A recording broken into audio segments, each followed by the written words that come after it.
नमस्कार मित्रांनो, माहिती जवळची या यूट्यूब चॅनलवर स्वागत आहे। या व्हिडिओमध्ये लाडकी बहीण योजनेच्या महत्त्वाच्या अपडेट मी तुम्हाला सांगणार आहे। चला तर आता आपण वळूया व्हिडिओकडे।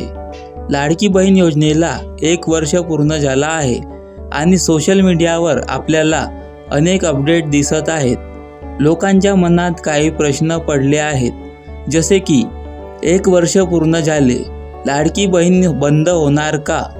लाडकी बहीण फक्त आता अति गरजेच्या लोकांनाच मिळणार का?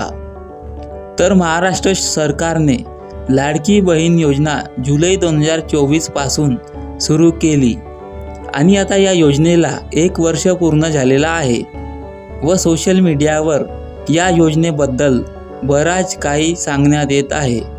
परंतु महाराष्ट्र शासनाकडून ही योजना बंद करण्याबाबतची कोणतीही घोषणा झालेली नाही। ही योजना सुरू ठेवण्याचा सरकारचा निर्णय आहे। यामुळे लाडक्या बहिणींना ही आनंददायक माहिती आहे। तर मित्रांनो, या व्हिडिओमध्ये एवढाच। व्हिडिओ आवडला असेल तर लाईक, शेअर आणि चॅनलला सबस्क्राईब करू शकता। भेटूया पुढील व्हिडिओमध्ये।